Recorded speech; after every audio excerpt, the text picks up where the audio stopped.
since Hope Florida has been up and running, you've gotten 30,000 people off of government assistance and saved the taxpayers $100 million. And so that's a success. That's what you should want. Governor DeSantis is right. I want all Hope Florida money laser focused on getting poor people off of public assistance. There is reporting suggesting it hasn't, though. The Tampa Bay Times reports, quote, state officials have released no relevant data about its performance or how much it costs. And, quote, the administration has yet to say who those people are, where they live, or what role Hope Florida navigators played in getting them off of that government assistance. Maybe we should just thank Hope Florida for trying, with all of their resources and all of their might, to get people off of public assistance. Even if it doesn't work, it is a great goal. Certainly a better goal than, say, using that same money that should be in state coffers for political ads, right? Maybe not. Current Florida Attorney General James Uthmeier was just appointed to this position. He previously served as Governor DeSantis' chief of staff, and he has been defending some wild tactics. Here's what happened. The managed care company Centene had to pay $67 million to resolve a dispute with state government. But the taxpayers didn't get the full $67 million back. Instead, the taxpayers only got back $57 million, and Hope Florida got $10 million. Centene provided a statement to our program making crystal clear that giving $10 million to Hope Florida to settle this dispute was directed by ACA. It was directed by an arm of the state. It wasn't some gratuitous donation. It was compulsory to settle a dispute where the state was owed $67 million. Now, Hope Florida didn't even know the $10 million was coming, as their president, Joshua Hay, testified to the legislature. Department has no knowledge, to my understanding, that that money was coming into the organization. So it's unsolicited. It's out of the normal course of how those determinations and vetting processes were performed. And after it arrived, mysteriously, Hope Florida didn't know where the money was going when it left. I cannot confirm what the funds were used for. No, we have no monitoring procedures. We have no staff. I'm chairing the volunteer capacity. Here's the thing, Hope Florida didn't keep that $10 million.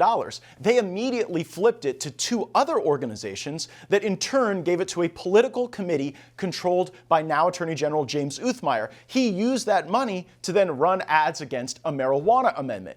Here is the Attorney General saying he's proud of Hope Florida and seems even prouder that recipients of Hope Florida's $10 million in grants ended up giving that same money to his political committee to defeat the marijuana amendment. Proud of the work they do. These other nonprofit organizations that have helped, against the Amendment 3 effort, we should be thankful to them, to all of them. They stepped up in a big way, and because of that, we won. We won.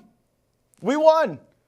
Apparently, General Uthmeier thinks it's justified to siphon money away from a settlement intended for the state treasury to run political ads. He's owning it.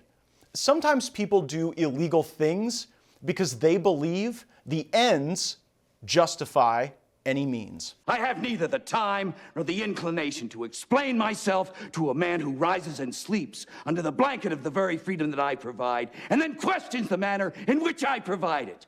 I would rather you just said thank you and went on your way. Did you order the code red? You're goddamn right I did! We won! I ordered the code red. You need me on that wall. I got the money from Centene for my political committee. I took what should have gone to the taxpayers and I ran it around the legislature because that's what's better. If I were Casey DeSantis or anyone who cared about the true mission at Hope Florida, I would be furious with James Uthmeier for spending $10 million on political ads rather than helping poor people get off of government assistance. How is that mission going, by the way? Governor DeSantis says if you're critical, you don't know what you're talking about. You don't even know what you're talking about. You don't even understand what the program is actually doing. Okay, I don't know what I'm talking about. I am trying to understand. Hope Florida has an executive director. We will ask him. Hope Florida's executive director has resigned amid growing scrutiny over how the First Lady's initiative handled millions of dollars in donations. Guess not. Who is in charge of Hope Florida? I really had no ownership of this. I didn't devise it. She devised it. She set the vision. She executed the vision. Okay, it's all about Casey DeSantis. We got it. So no one will blame the media if we just say that. I know the press wants to spin this as her organization. You've got an independent foundation that's got its own board. Okay, so they do have their own board. And as it turns out, that board had a meeting scheduled today. It was their first meeting to address their legal deficiencies. And is this going to be the first meeting that you conduct as chair where you address these deficiencies that I've identified? It will be. How did that meeting go today? It didn't get published because it was spammed with Nazi propaganda and porn. Like, is this real or is this a diversion? And I only ask that question because the last time Chair Andrade had Hope Florida individuals before his committee to answer questions, Governor DeSantis had the counter-programming event in Pensacola that we've been quoting from. Former Florida Supreme Court Justice Alan Lawson cheered on the Code Red, writing in a Florida Politics essay, in part, quote, "I hope that when future ballot measures are pushed, there are patriots like Attorney General James Uthmeier who are willing to make sure that Floridians are fully apprised of the measures that they are about to vote on." Wow. That is one, a stunning admission that Uthmeier did indeed do exactly what he's been accused of doing, diverting the money for political ads. And two, it is deeply offensive to Florida voters. I'm a Florida voter. I don't want money that should have been returned to the taxpayers used on political ads to try to persuade me of anything. I don't want to take money that should have been returned to the Medicaid program and use it on ads to persuade my neighbors how to vote on marijuana or any ballot measure. We invited Justice Lawson on this program to defend his just brazen disregard for the appropriations process in the Florida legislature. He did not accept our invitation. In his essay, he wrote that everyone who was critical of Mr. Uthmeier was supportive of the marijuana amendment or the companies that benefited from it. I publicly opposed that amendment.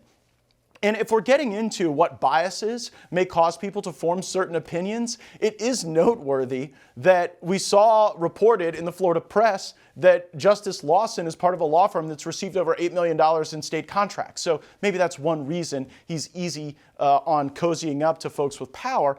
But what Justice Lawson is telling you in this essay is clear. Attorney General James Uthmeier called the Code Red. He's proud of it. But he didn't just beat up the marijuana industry. He beat up the legislature, the Medicaid program, Hope Florida, and the taxpayers. And as we learned in the movie A Few Good Men, those who believe the ends justify any means and take the power unto themselves and the decision-making unto themselves outside of the law, they put others in danger.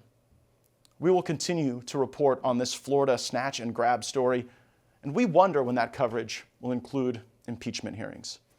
That's all the time we have. We'll be back tomorrow, 9 Eastern, 6 Pacific. Make sure to sign up for OAN Live if you haven't already. Just go to OANN.com. Follow me on X @Matt Gaetz and stay right here. Fine Point with Chanel Rion is up next. Let's go get them.